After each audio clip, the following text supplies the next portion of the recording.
सभी प्यारे श्रोताओं को मेरा प्यार भरा नमस्कार।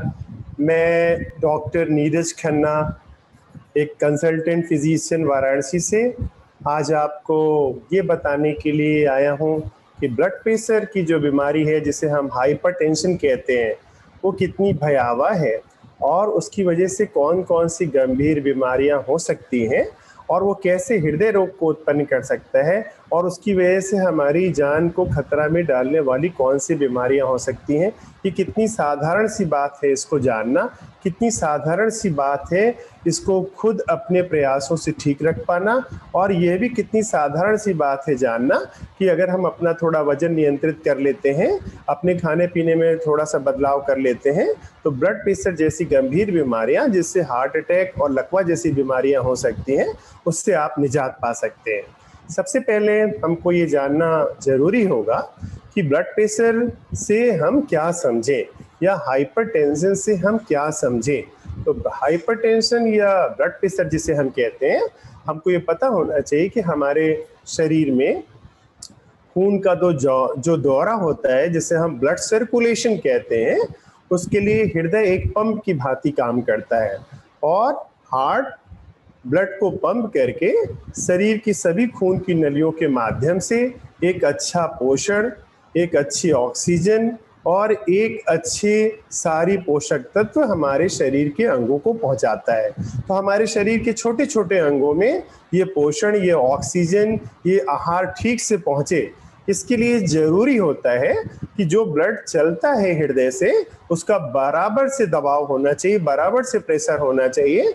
जैसे हमारे घर में हम देखते हैं कि पंपिंग मशीन से पानी का अगर दबाव अच्छा होता है तो सारे घर में पानी अच्छे से आता है, और अगर दबाव ठीक नहीं होता है तो कहीं कहीं पानी ठीक से नहीं पहुंचता है। और उसके विपरीत देख लीजिए, अगर पानी के पाइप में कोई चूना, कैल्शियम, सीमेंट जम जाता है तो जिससे पाइप का जो अंदर का हिस्सा होता है वो सिकुड़ जाता है, तो पंपिंग मशीन को ज़्यादा काम करना पड़ता है और जिसकी वजह से कभी कभी मशीन बैठ जाती है या खराब हो जाती है, ज़्यादा दबाव को ना झेल पाने के लिए। वैसे ही ब्लड प्रेशर की बीमारी है।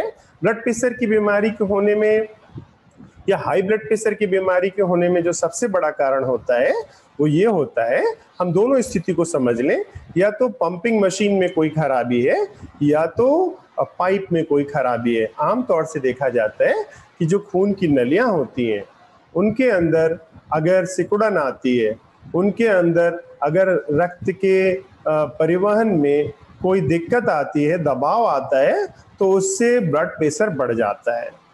या हृदय में कोई अगर परेशानी है, हृदय के मांसपेशियों को, खून को दौड़ा बनाए रखने के लिए, सर्कुलेशन बनाए रखने के लिए अगर ज़्यादा काम करना पड़ता है तो उससे भी ब्लड प्रेशर बढ़ जाता है।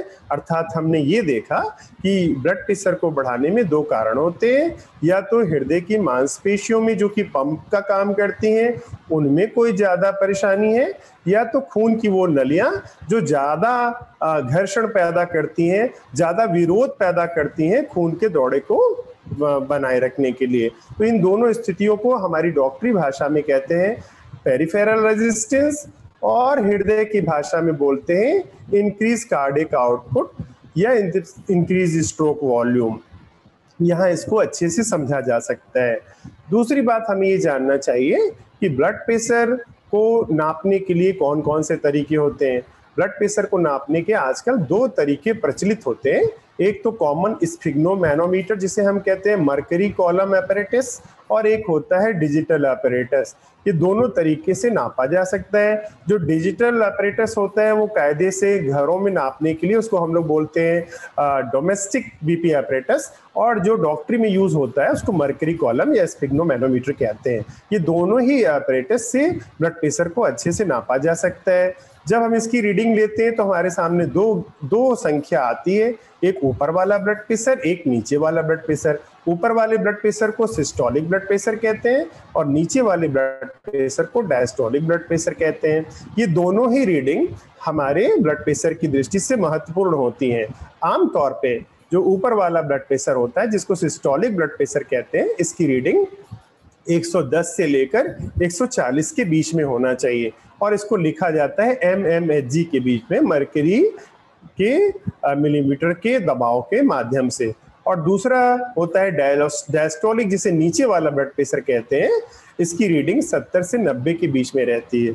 अर्थात जो आइडियल ब्लड प्रेशर है वो 120/80 माना जाता है, जिसे हम आदर्श कहते हैं। लेकिन अगर यह रेंज ऊपर वाली 110 और 140 के बीच में है, नीचे वाली 70 और 90 के बीच में है, तो इसको सामान्य की परिधि में कहते हैं। ब्लड प्रेशर दिन भर में किसी भी इंसान का कई परिस्थितियों से बदलता रहता है, जैसे नींद पूरी ना होना या नींद ठीक से होना, मन में तनाव होना, किसी अन्य बीमारी से ग्रसित होना, वातावरण में बहुत ज़्यादा गर्मी या ठंडी होना, या शरीर में कोई अन्य बीमारी होना, या किसी अन्य गंभीर बीमारी से अगर आप लड़ रहे हैं, जैसे मान लीजिए गठिया या डिप्रेशन या डायबिटीज, जिसकी वजह से आपको परमानेंट एक तनाव बना रहता है उस बीमारी को लेके, तो उस वजह से ब्लड प्रेशर आपका घटता बढ़ता रहता है। उससे कोई चिंता करने की बात नहीं है। जब तक वो अपने लिमिट में रहता है तब तक वो ठीक रहता है। ब्लड प्रेशर को नापने का तरीका भी बहुत महत्वपूर्ण है यहाँ जानना। ब्लड प्रेशर के लिए कोई 3 रीडिंग जरूरी होती है लेना, और उन 3 में से अगर कोई 1 या 2 रीडिंग बढ़ी हुई आती है तभी उसको ब्लड प्रेशर की बीमारी कहते हैं। अगर आपने 1 रीडिंग लिया, वो बढ़ी हुई आई, और आपने अपने आप को खुद को हाइपरटेंशन का रोगी मान लिया, ये बात ठीक नहीं होती है। डॉक्टर साहब को के माध्यम से आपको यह बात समझना चाहिए। दूसरी महत्वपूर्ण बात ये होती है कि ब्लड प्रेशर को होने में क्या क्या कारण है, या हाई ब्लड प्रेशर की बीमारी के होने में क्या क्या कारण है। हाई ब्लड प्रेशर की बीमारी के होने के कारण में कुछ हृदय रोग होते हैं, जिसे हम कहते हैं वॉल्वुलर हार्ट डिजीज, अर्थात हृदय के वॉल में कोई खराबी हो, या हृदय में जो खून की नलियां होती हैं जिनको हम कोरोनरी आर्टरीज कहते हैं, उनमें किसी प्रकार की रुकावट हो जाती है, तो हृदय की मांसपेशियों को पोषण ठीक से नहीं मिलता है, उनकी गति अनियमित हो जाती है, जिसको हम बोलते हैं इस्केमिक हार्ट डिजीज। इसके अलावा कार्डियोमायोपैथी, अर्थात हृदय की मांसपेशियों में जो कार्डियोमायोसाइट्स जिनको हम कहते हैं, उनमें कोई बीमारी हो जाना, तो ये 3 कारण हृदय से संबंधित होते हैं।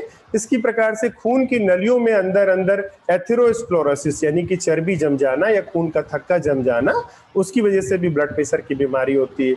इसके अलावा कुछ मस्तिष्क के रोग होते हैं, कुछ थायराइड की बीमारियां होती हैं, ये कुछ किडनी की बीमारियां होती हैं जिसे हम गुर्दा रोग कहते हैं, एक्यूट रीनल फेल्योर या क्रॉनिक रीनल फेल्योर, उनके माध्यम से ब्लड प्रेशर की बीमारियां हो सकती है। ब्लड प्रेशर के होने में कुछ हमारे जीवन शैली यानी कि हमारा रहन सहन खान पान किस तरीके से जिम्मेदार है, यह भी जानना बहुत जरूरी है।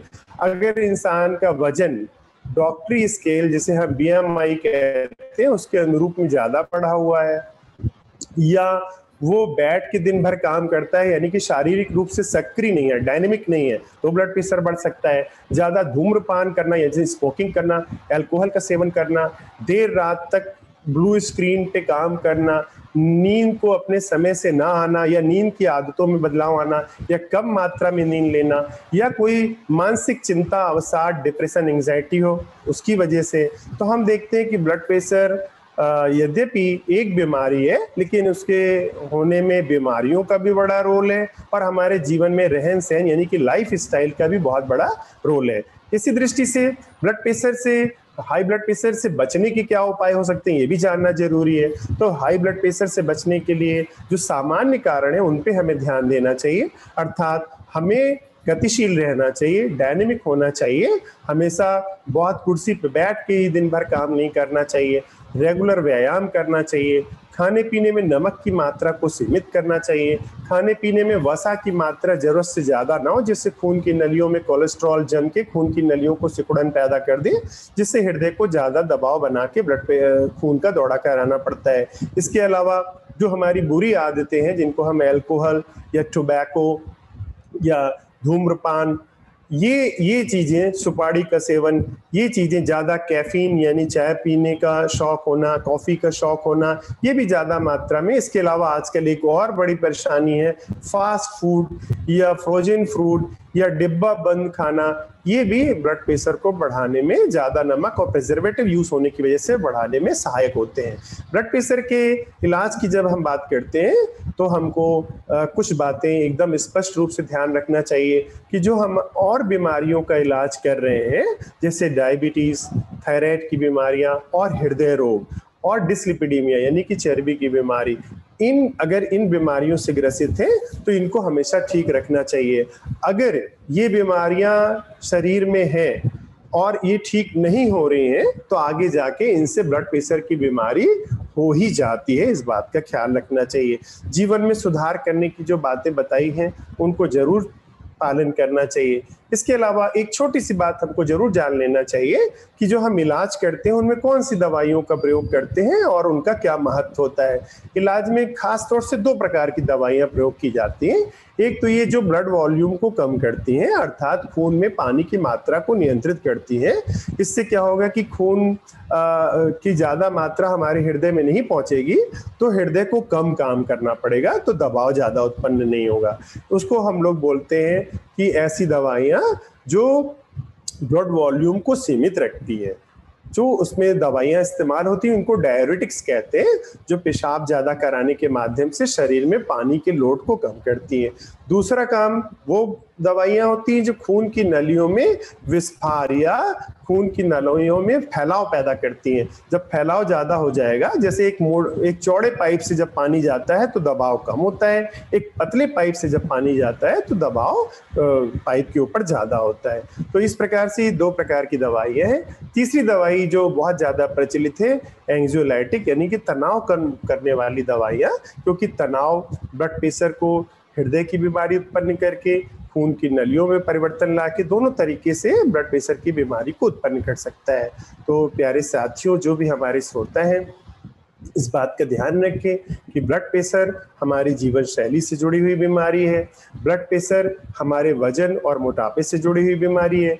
ब्लड प्रेशर हमारी आदतों से जुड़ी हुई बीमारी है। और कोई भी अन्य बीमारी जो ठीक नहीं हो रही है वो अपने प्रभाव से ब्लड प्रेशर जैसी गंभीर बीमारी को उत्पन्न कर सकती है। तो जो भी मूल बीमारी है, डायबिटीज, हृदय रोग, किडनी की बीमारियां, गठिया, डिप्रेशन, इन सब की दवाइयां ठीक से खाते रहना चाहिए, क्योंकि अगर यह ठीक नहीं होगी तो ब्लड प्रेशर हो सकता है।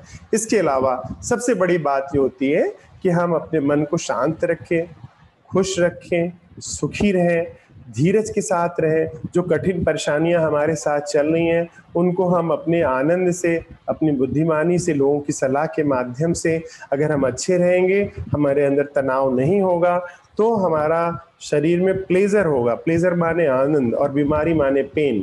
तो पेन को ठीक करने के लिए सबसे अच्छी तरीका होता है प्लेजर, और वो प्लेजर सबसे अच्छा आता है जब हम भगवान से प्रार्थना करते हैं। मैं अपनी बात को खत्म करने से पहले एक लाइन की एक आपको प्रार्थना सुना रहा हूँ, और हमें ऐसा लगता है कि ये माध्यम, संगीत और प्रार्थना का माध्यम अपनी जिंदगी में रखेंगे तो हमको दवाई कम मात्रा में लेना पड़ेगा, और इसके अलावा बिना दवा के भी हम ठीक हो सकते हैं।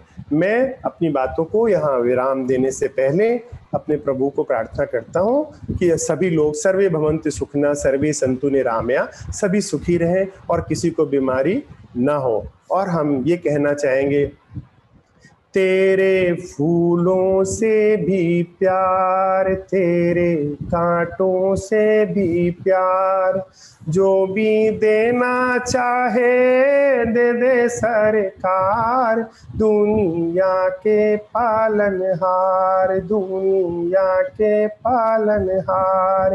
तेरे फूलों से भी प्यार, तेरे कांटों से भी प्यार, जो भी देना चाहे दे दे कर तार, दुनिया के पालनहार।